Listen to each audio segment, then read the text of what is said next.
Praise the lord. యేసుక్రీస్తు నామములో మీ అందరికీ శుభములు తెలియపరుస్తున్నాను. హోలీ ల్యాండ్ టూర్ భాగంగా ఈరోజు ఐగుప్తు దేశంలో ఉన్నాం. నేను ఉన్న హోటల్ నుండి నేను ఈరోజు మీతో మాట్లాడుతున్నాను. చూడండి, హల్లెలూయా. ఐగుప్తు దేశానికి అలాగే వాగ్దానం చేయబడిన కానాన్ దేశానికి చాలా దగ్గర సంబంధాలు ఉన్నాయి. దేవనామానికి స్తోత్రం.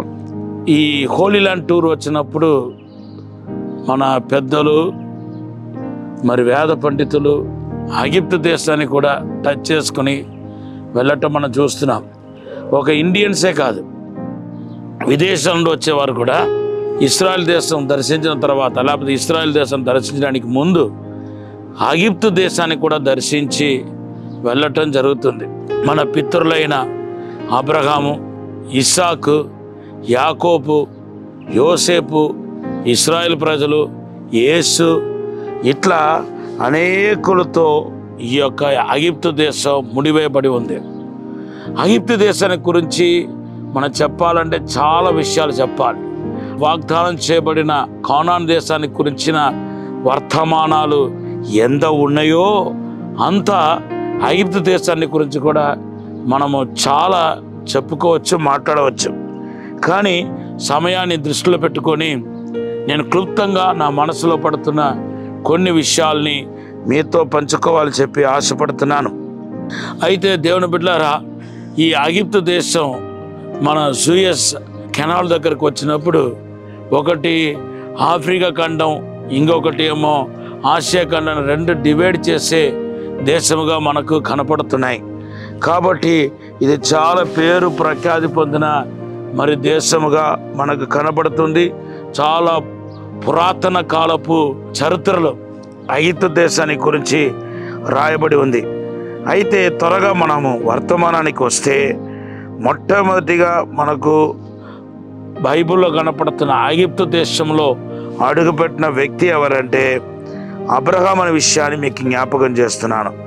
ఆదికాండం 12వ అధ్యాయం 10 నుండి 20 వచనాల్లో రాయబడి ఉంది. తన భార్య అయిన సారాను తీసుకొని కరువు వచ్చిందని, ఐగుప్తు దేశంలో సమృద్ధి ఉందని ఐగుప్తు దేశానికి వచ్చాడంట. ఈ తప్పే చాలామంది బైబిల్లో చేశారు. ఇప్పుడు అన్నీ చెప్పడానికి టైం లేదు, కానీ ఈ కరువు అని వచ్చేసరికి, అంటే కరువు అంటే భాగ్య సంబంధమైన శ్రమ. రెండు రకాల శ్రమ ఉందండి. ఒకటి ఏమో ఆత్మ సంబంధమైన శ్రమలు, ఆత్మ సంబంధమైన వాటిని బట్టి శ్రమలు, దాన్ని నీతి నిమిత్తం హింసించబడుతున్న వారు ధన్యులని రాయబడి ఉంది. రెండోది ఏంటంటే భౌతికంగా నలగొట్టబడటం. లైక్ ఫైనాన్షియల్ ప్రాబ్లం, అప్పులు ప్రాబ్లం, ఆర్థికంగా దెబ్బతినటం, బిజినెస్లో లాస్ రావటం, కుటుంబంలో నెమ్మది లేకపోవటం, అనారోగ్యం, బలహీనత, అస్వస్థత, తర్వాత ఇంకా మరి ప్రకృతి వలన నష్టపోవటం, ఇట్లా చాలా యాక్సిడెంట్, ప్రమాదాలు, కీడు, శోధనలు, ఇవన్నీ భౌతికంగా నష్టపోవటం.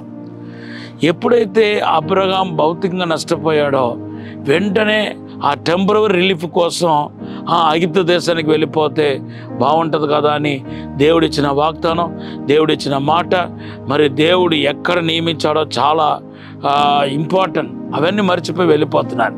నేను ఎవరో నాతో పాటు మరి మా టీంలో హోలీ ల్యాండ్ టూర్లో వచ్చిన వాళ్ళు అడిగారు, మరి ఆత్మీయంగా ఎదగాలంటే ఏం చేయాలని చెప్పి అడిగారు. 3 విషయాలు చెప్పాను. Right time, right person, right place. ఇవి 3 చాలా ఇంపార్టెంట్ అని చెప్పాను. ఇక్కడ రైట్ ప్లేస్లో అబ్రహాం పొరపాటు చేశాడండి. దానివల్ల మరి ఐగుప్తుకు వెళ్ళాల్సి వచ్చింది. ఇదే తప్పును నయోమి చేశారు.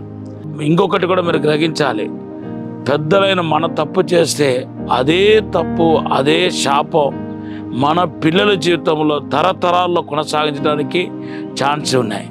ఇదే తప్పును పెట్టుకునే యాకోబు ఐగుప్తు దేశానికి వెళ్ళటం చూస్తున్నాం.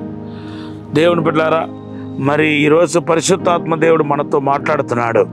అయితే అక్కడికి వెళ్ళి ఏం చేశాడు, మరి సారాను తన సహోదరిని అబద్ధం ఆడాడు. దానివల్ల అబీమెలెకు అనే వ్యక్తి అప్పుడు ఆ దినాల్లో పరిపాలిస్తున్నాడు.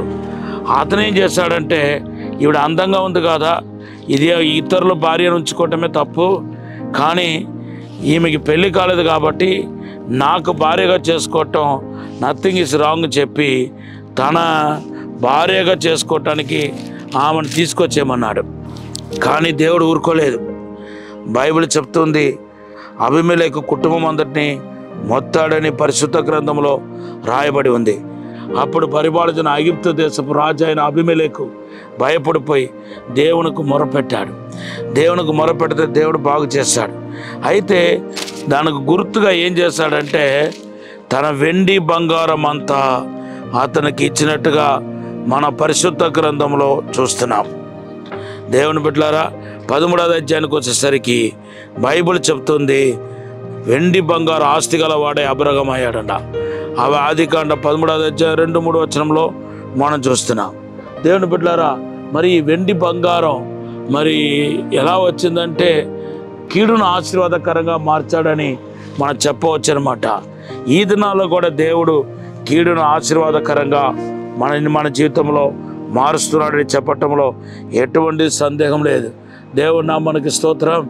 Thank you lord. ఇప్పుడు ఆస్తిపరుడు అయిపోయాడు.